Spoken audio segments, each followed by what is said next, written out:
So we're gonna work on the gear now, and what comes in the kit is what you see in here. So you've got your main landing gears here, pretty big and beefy, and then you got your nose gear right here, and you also get in the kit this controller with some wiring and a manual. So according to the forums, there's people having issues with brakes, saying that the brakes are not strong or that the motors tend to give way. So the way I'm gonna approach it is I'm not gonna use this guy. What I want to use is this guy. This is the Zyco LG15 controller, and the reason I like these is because they're adjustable. You can set current up and down, so if the gear not going up, I can increase how much current I want to drive the motors. I have a gyro in here, so that eliminates the need for a separate nose gyro. And then finally, the brakes are very adjustable with these. So I can adjust the ABS, obviously, I can adjust steering, and I can adjust braking force. So I think this controller that comes with the Jet probably has some of that functionality, but I feel like this is definitely the standard, and this is what I'm used to. What this guy does is if there's no signal, it shuts off automatically. I don't know if that's the case with these, but anyway, enough said. Let's get to testing these gear and get them installed in the Jet.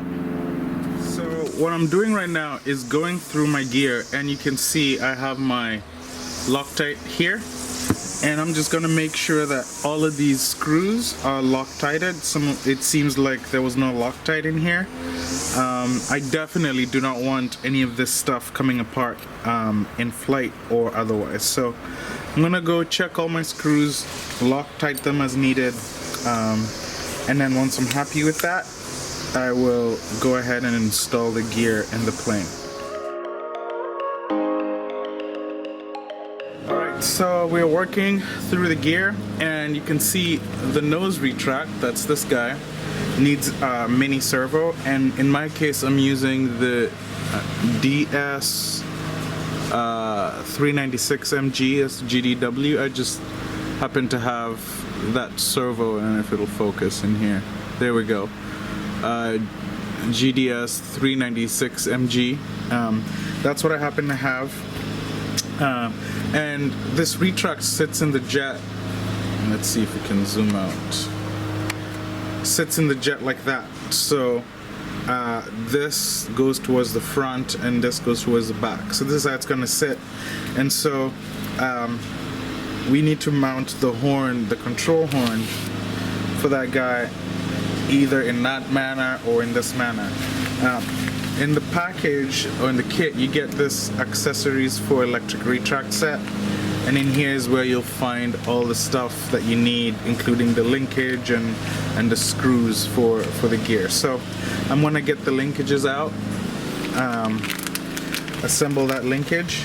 So here's the kit for that, and then get that mounted on the nose wheel.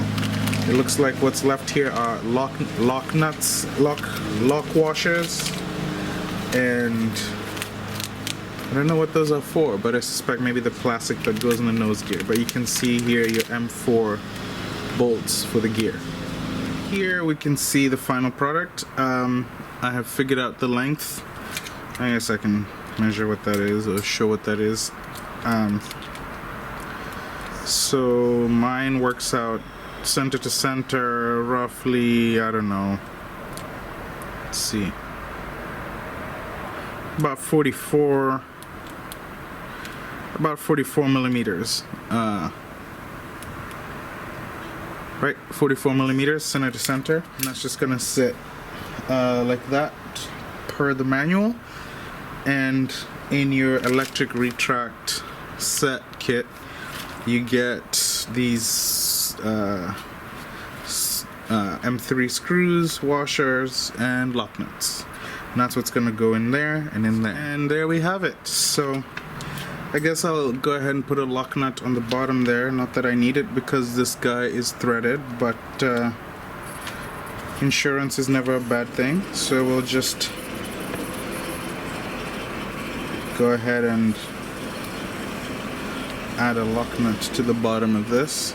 So I moved the servo horn one hole in, so it used to be on the outermost one. I moved it one hole in, and the reason for that is because I found that when it's all the way out here, it's very easy to actually cause the gear to get in that position, and then you can see that this is pretty loose and that it'll actually swing around the other way, and that's bad. So this helps a little bit, but I think what's gonna really help is when I'm setting this up, I need to set those endpoints very carefully to make sure that it stays within the operable range, and that is still pretty good throw for what I need. So the nose gear, servo, and everything is assembled. I've put some snakeskin around the cabling and sort of routed under there, but in terms of installing this, is pretty straightforward. You can see here that we have 4 holes pre-drilled for you, and underneath those we have blind nuts. So this just, you know, slides in, and that is really beefy. So hopefully this is going to be nice and strong.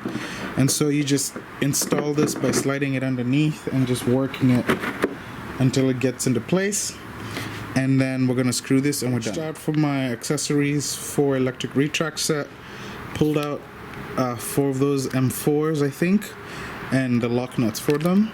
We're gonna Loctite them because metal going into metal, and we're gonna assemble this. So basically each one of these gets a lock nut just like that,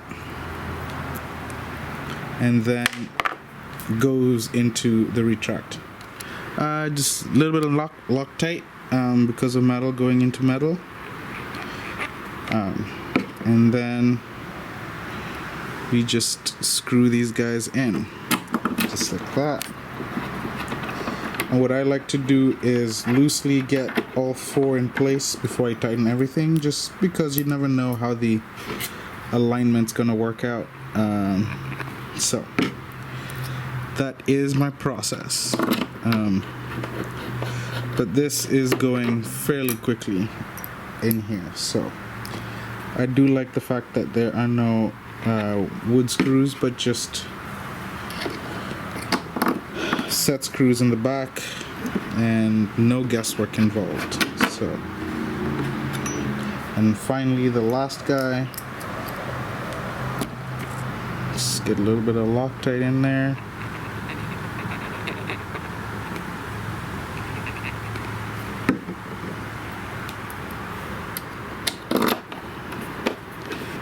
Just this.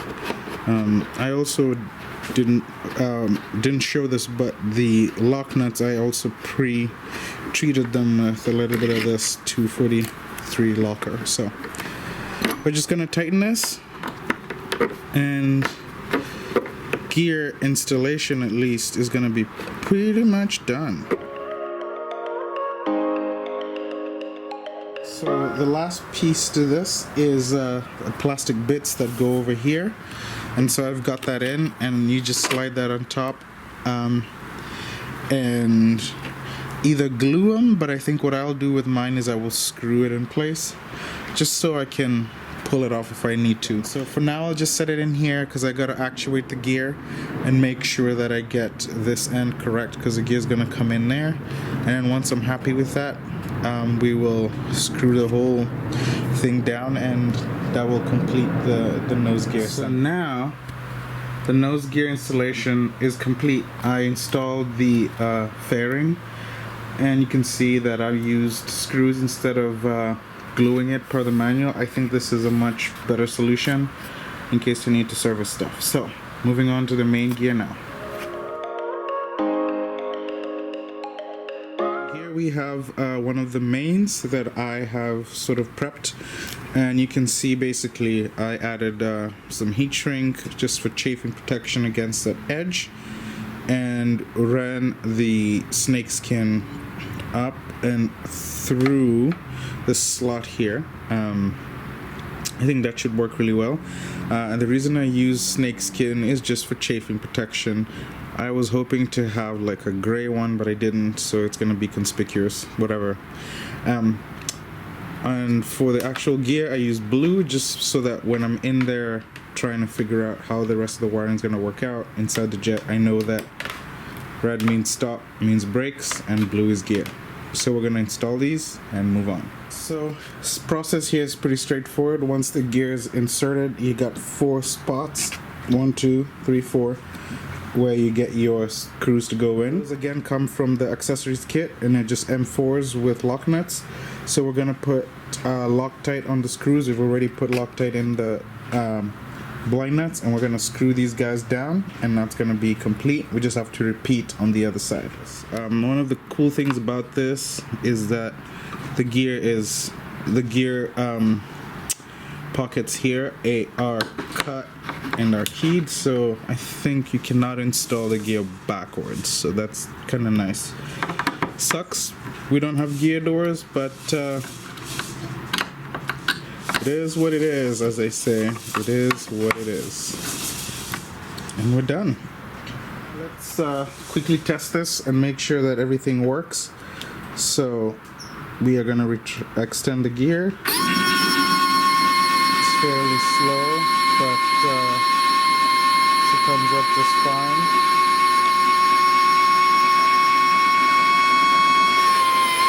Boom, down and locked. Works just as well.